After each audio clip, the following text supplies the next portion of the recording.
kami dari kelompok 2 sharing sama kalian mengenai jaringan tumbuhan dan anatomi akar, batang, serta daun.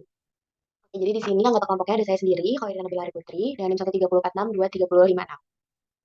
Dan rekan saya ada Audi Anjeli Hakim dengan NIM 134623032 dan Naila Silmi dengan NIM 134623004.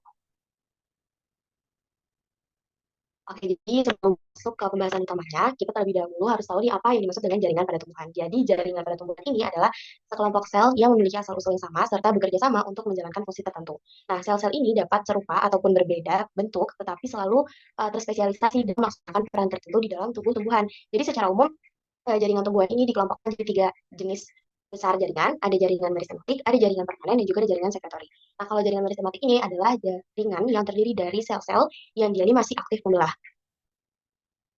Kemudian, dia ini berperan dalam pertumbuhan primer maupun sekunder. Dan kemudian tadi ada jaringan permanen. Jaringan permanen ini terbentuk dari diferensiasi sel meristematik yang kehilangan kemampuan membelah dan berkembang untuk fungsi tertentu. Nah, kemudian ada lagi tadi jaringan sekretori. Dia ini berfungsi untuk menghasilkan atau mengeluarkan zat-zat tertentu, contohnya resin, nektar, ataupun latex. Kita masuk ya ke jenis-jenis jaringan tadi disebutin juga, ada meristem, ada permanen atau dewasa, dan juga jaringan khusus atau sekretori. Oke, pertama-tama kita bahas dulu mengenai jaringan meristem. Nah, jaringan meristem ini apa? Jaringan meristem ini adalah sekelompok sel yang berada dalam keadaan yang dia ini terus-menerus membelah atau mempertahankan daya belahnya. Jadi ciri-ciri dari jaringan meristem ini adalah bentuk selnya dia bulat, oval, atau bisa isodiametrik. Kemudian susunannya dia ini rapat, artinya tidak ada ruang antar sel dan memiliki sitoplasma yang padat. Kemudian nukleosi juga dia ini besar dan vakuolanya kecil atau nggak ada vakuola. Jadi vakuola jelas nggak besar. Nah, dinding selnya ini tipis dan tidak menyimpan bahan makanan cadangan. Kenapa? Karena fungsinya sendiri juga kan sel yang terus-menerus membelah ya. Jadi secara morfologisnya juga harus bisa mendukung fungsi tersebut. Kemudian meristem ini selalu dalam keadaan aktif membelah dan membelah pada suatu bidang. Kemudian di mana sih letaknya jaringan meristem? Nah, jaringan meristem ini terletak di zona pertumbuhan. Ini yang pertama ada di bagian tunas atau apikalnya. Dia merupakan meristem apikal. Kemudian di batangnya juga ada merupakan di kambium vaskuler yang merupakan meristem lateral, kemudian di akar juga ada, di tudung akar ini merupakan meristem apikal, jadi dia tumbuh memanjang ke bawah, kemudian di batang akarnya ada juga meristem yang akan membentuk akar lateral, dan di rambut akar ini juga dia akan memanjang. Oke, jadi uh, berdasarkan asalnya meristem ini terbagi menjadi tiga, ada promeristem, ada meristem primer, dan juga ada meristem sekunder. Nah, meristem promeristem ini apa? Jadi promeristem ini adalah jaringan meristem awal yang sudah ada pada tingkat tumbuhan dan merupakan tahap yang paling dasar dari pembentukan organ dan juga jaringan baru. Jadi pas dia masih jadi biji, masih berkecambah, nah yang pertama kali meristem yang pertama kali membelah untuk membuat tumbuhan tersebut dapat tumbuh dan berkembang itu adalah promeristem. Kemudian adalah meristem primer. Jadi sel-sel meristem yang tadi dari promeristem dia akan selalu dalam keadaan aktif membelah dan menghasilkan jaringan permanen. Jadi si meristem primer ini lanjutan dari promeristem, di mana meristem primer ini akan menghasilkan belahan yang belahan ini nanti akan jadi jaringan permanen yang sudah terdiferensiasi. Kemudian ada meristem sekunder. Kalau tadi meristem primer lanjutan dari promeristem, kalau meristem sekunder ini dia berkembang dari jaringan permanen primer. Nah, permanen primer ini jaringan yang tadi sudah terdiferensiasi dari meristem primer. Jadi nggak langsung dari meristem primer langsung meristem sekunder, tapi meristem sekunder ini dari permanen primer. Nah, ini berkembang pada tahap lateral dan menghasilkan jaringan permanen sekunder dan melakukan tahap penambahan diameter. Jadi ini meristem sekunder ini pertumbuhannya untuk yang tadi kan biom, jadi dia melebar, tumbuhan itu semakin besar, bukan memanjang. Oke, lanjut. Ada klasifikasi meristem berdasarkan posisinya. Jadi berdasarkan posisinya, dibagi jadi tiga. Ada apikal, ada interkalar, ada lateral. Kalau apikal, dia letaknya di ujung akar, batang, atau daun. Ini dapat membelah secara mitosis untuk mendorong pertumbuhan primer. Atau tadi perpanjangan. Nah, ini belum berdiferensiasi dan merupakan meristem primer. Jadi dia terus-menerus membelah. Kemudian ada meristem interkalar. Dia ada di antara jaringan permanen, di internodus dan sulung daun. Nah, ini gunanya untuk memperpanjang luas batang dan memungkinkan pertumbuhan kembali bagian-bagian daun yang rusak. Nah, ini meristemnya adalah meristem primer. Kemudian meristem lateral, dia ada di zona lateral sesuai dengan namanya, dan dia ini fungsinya adalah untuk meningkatkan diameter organ tumbuhan. Kemudian meristem lateral ini merupakan pertumbuhan sekunder jenisnya, dan contohnya tadi kambium vaskular, kambium gabus. Dia fungsinya untuk menyembuhkan luka dan merupakan meristem sekunder. Ini ada klasifikasi meristem berdasarkan bidang pembelahannya. Ada tiga juga, ada massa, ada pelat, ada rib. Nah, yang massa ini sel-selnya membelah pada lebih dari dua bidang atau dengan kata lain pada semua bidang. Nah, ini menghasilkan peningkatan massa atau volume atau ketebalan tubuh tumbuhannya. Nah, ini akan membentuk jaringan yang kompleks dan membentuk bagian-bagian tumbuhan yang lebih besar, contohnya embrio, endosperma, dan juga sporania.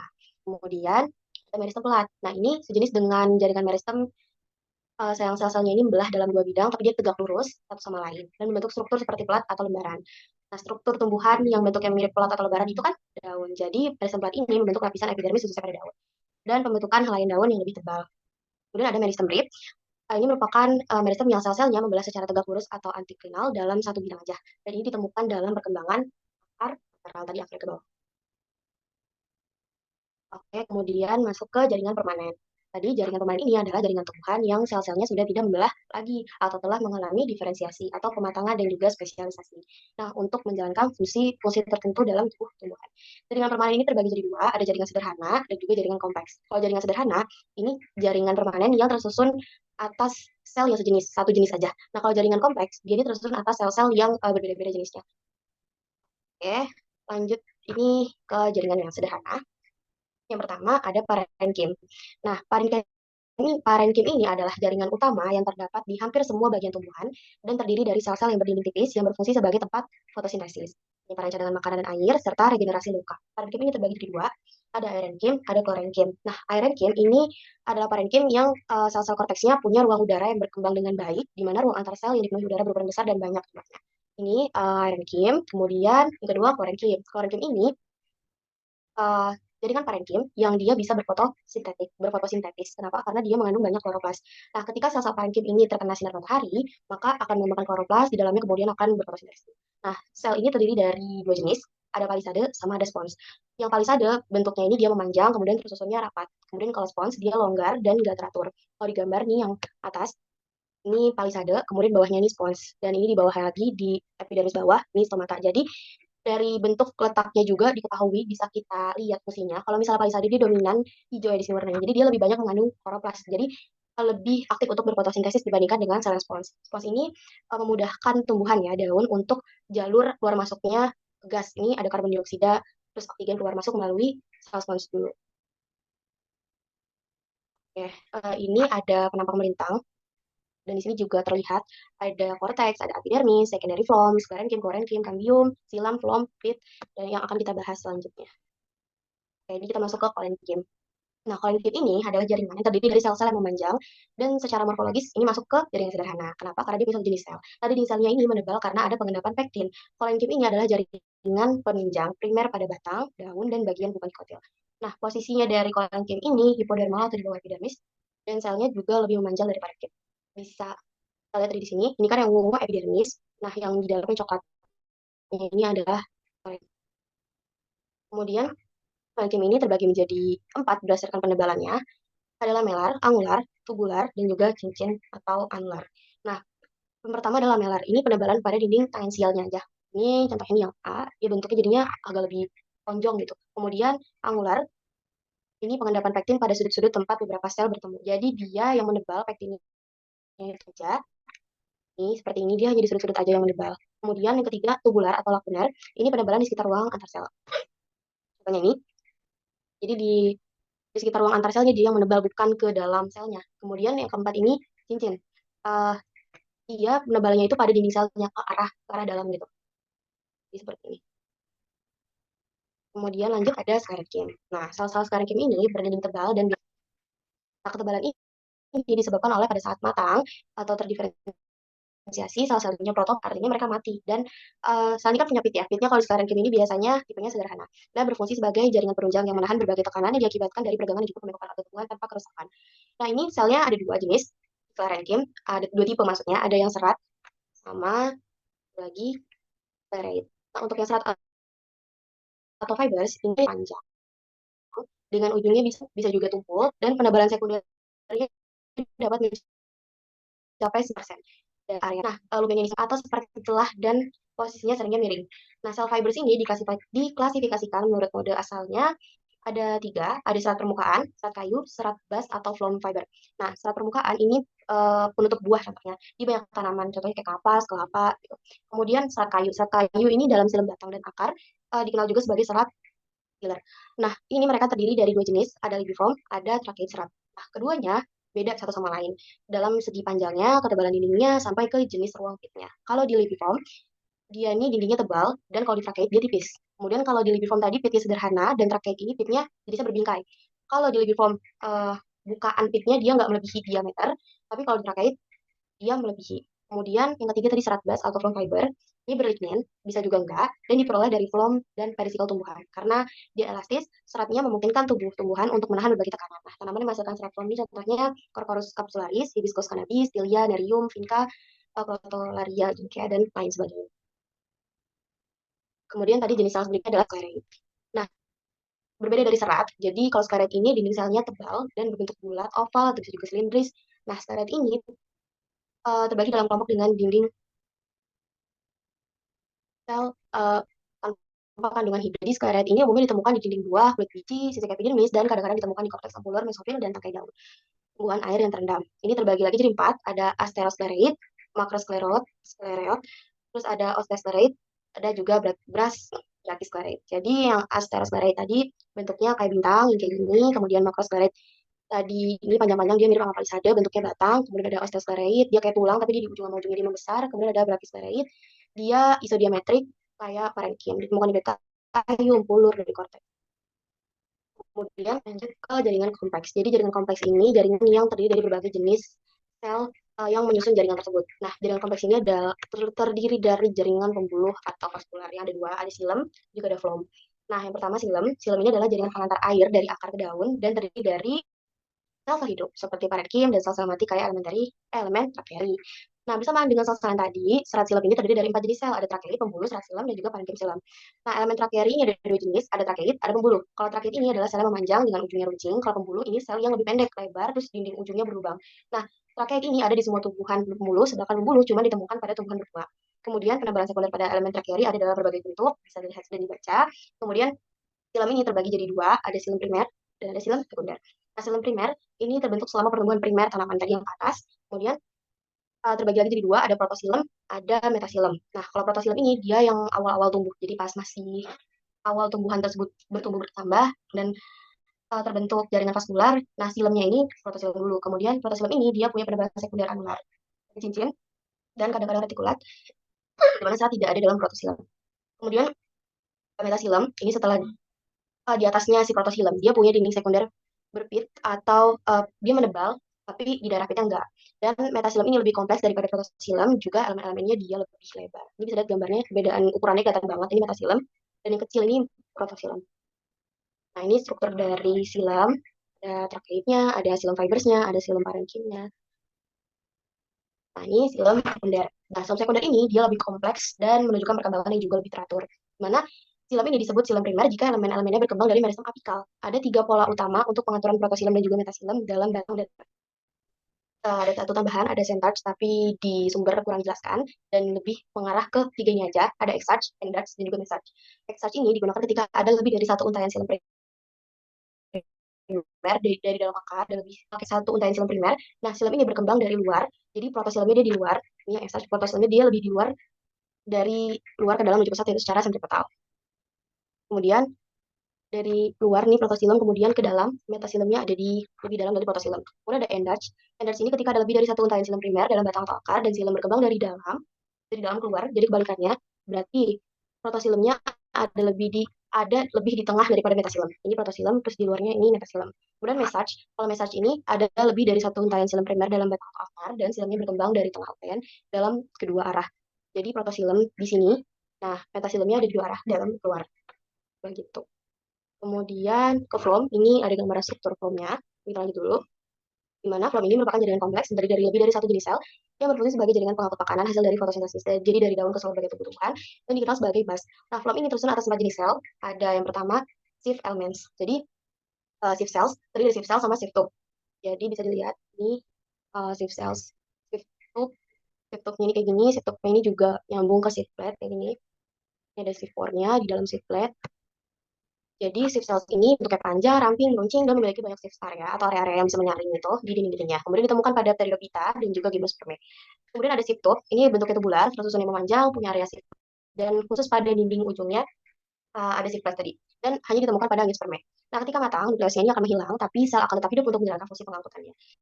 Kemudian ada companion cell, ini merupakan sel parenkim, hanya ada pada angiospermae, berasal dari sel induk yang sama dengan sieve tube, dan punya nukleus dan berfungsi menyediakan energi dan mengatur aktivitas yang berdampingan. Companion cells ini ada di sini. Jadi sieve tube-nya di sini, yang kuning, companion cell-nya yang pink. Jadi dia kayak menyelimuti si sifturnya. Fungsinya untuk menyediakan energi untuk si sifturnya. Kemudian ada flow parenkim. Tadi flow parenkim posisinya, bentar, posisinya di paling luar, di flow parenkim yang hijau. Jadi dia yang remote akhirnya gitu. Nah, dia ini punya fungsi sebagai jaringan pengemas dan menyimpan senyawa seperti pati dan beberapa sel khususnya transfer sel border parenkim di ujung pembuluh berperan dalam transportasi.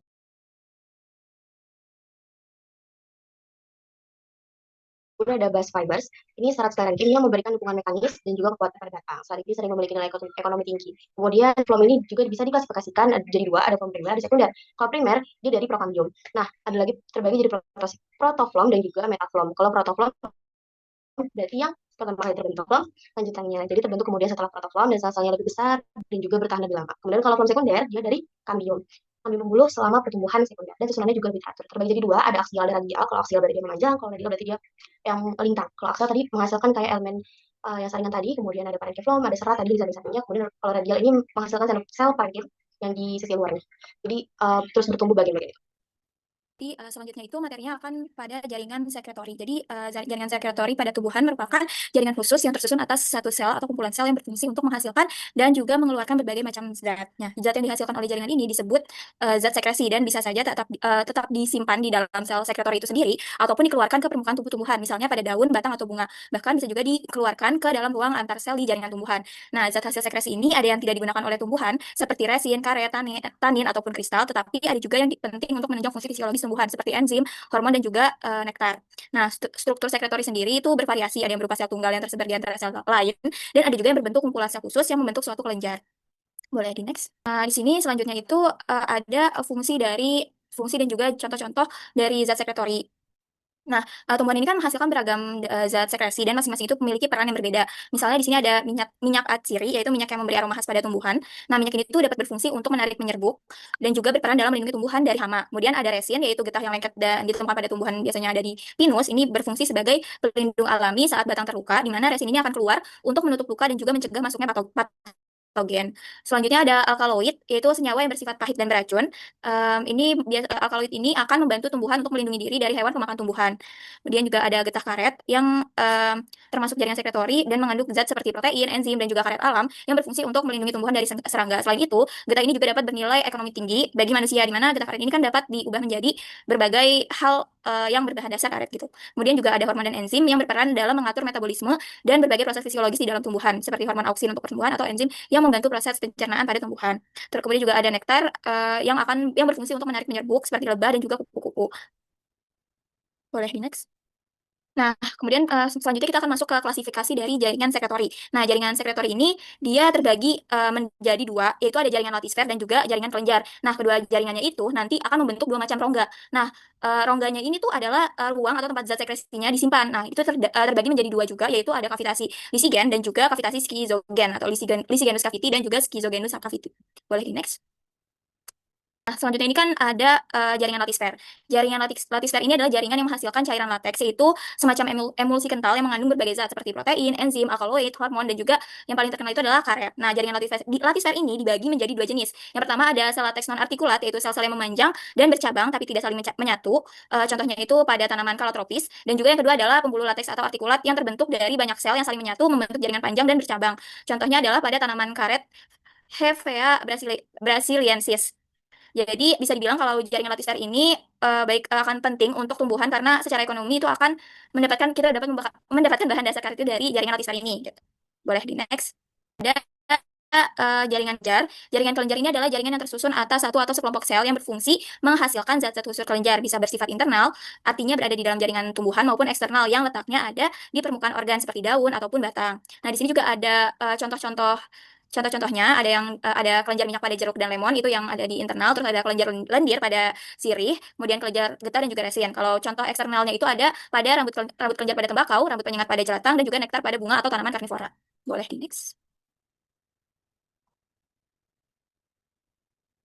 Nah, sebelumnya kan sudah dijelaskan jenis-jenis dari jaringannya. Nah, kita sekarang akan membahas terkait dua bentuk rongga yang rongga sekresinya yang bisa terbentuk, yaitu ada kavitasi lisigen dan juga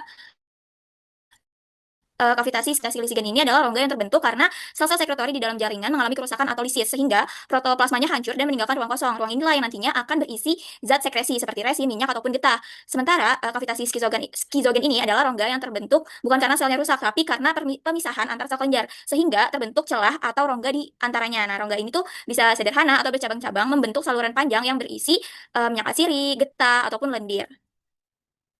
Jadi perbedaan dari kavitasi lisigen sama skizogen ini terletak pada cara terbentuk rongganya. Boleh di next.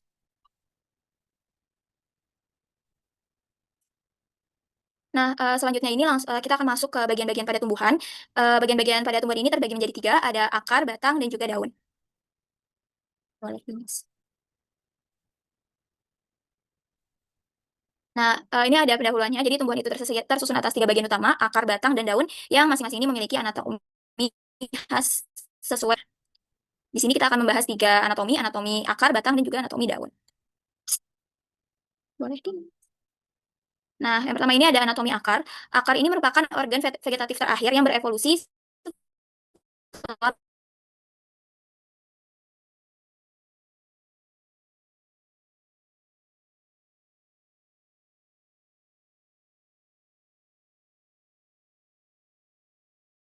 air dan hara menyimpan cadangan makanan serta membentuk hubungan simbiosis dengan mikroba tanah. Jadi secara anatomi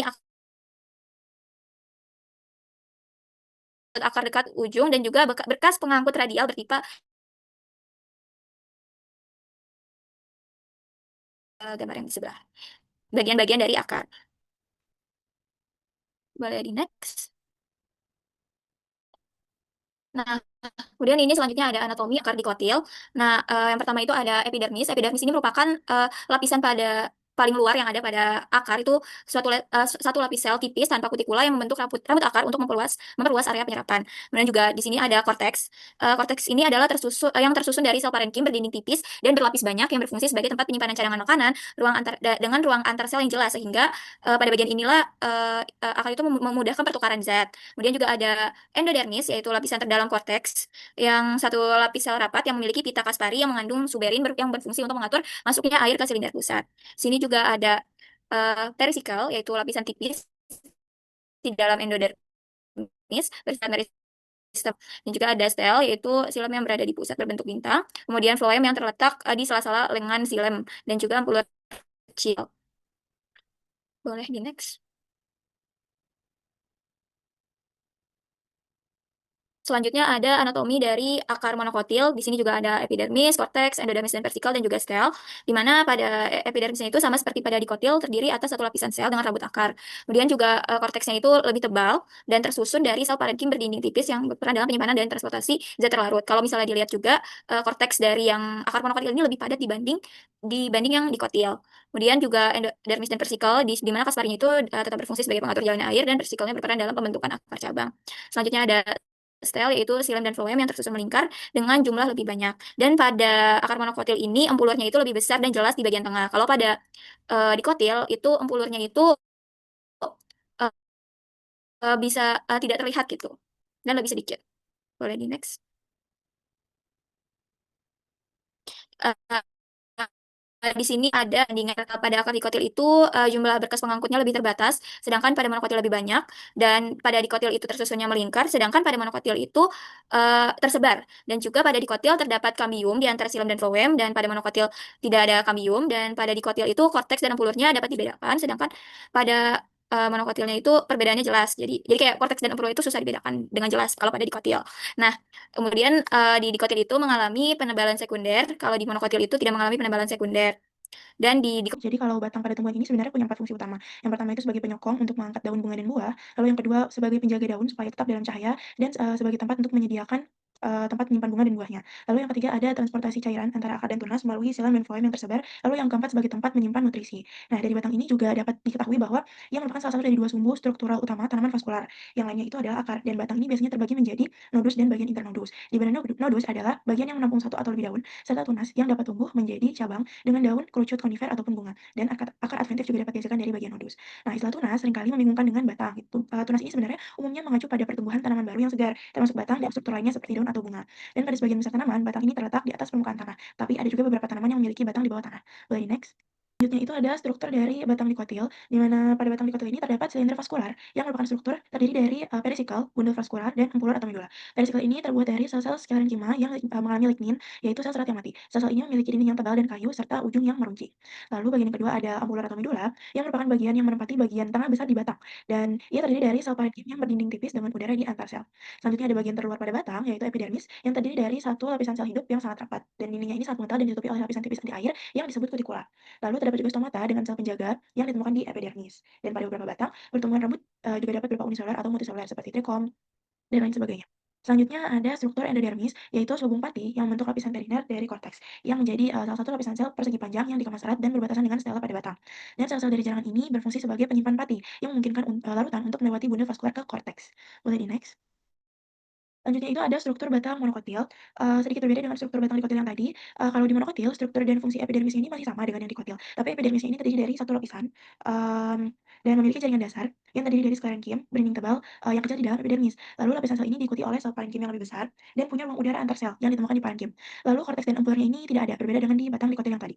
Selanjutnya, sama-sama memiliki jaringan sklerenkim, dan jaringan parenkim pada batang monokotil ini juga berfungsi untuk menyimpan makanan organik yang disintesis seperti pati. Dan adanya ruang udara pada batang monokotil ini memungkinkan untuk terjadi peristiwa pertukaran gas pada batang. Boleh di-next?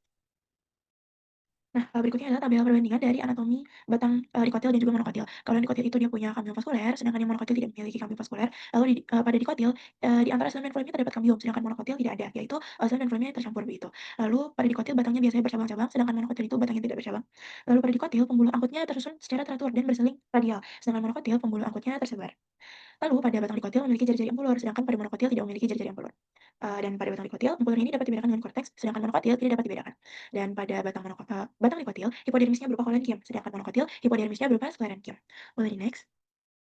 Selanjutnya adalah bahasan mengenai anatomi daun yang akan dibahas berupa karakteristik daun pada monokotil dan daun pada jenis dikotil. Boleh di-next? Nah, sebagai ciri utama atau karakteristik dari daun, daun adalah organ dari tumbuhan vaskular yang merupakan apendage lateral utama dari batang. Dan daun dan batang bersama-sama merucuk sebagai foliage yang merujuk pada daun secara kolektif. Biasanya daun ini adalah organ yang tipis dan datar atau dorsiventral dan berada di atas tanah khusus untuk berfotosintesis. Sebagian besar daun memiliki permukaan atas adaksial dan ada juga yang di bawah kita sebut dengan abaksial, yang berbeda dalam warna, rambut, jumlah stomata, pori yang mengkisap, dan proses pengeluaran gasnya.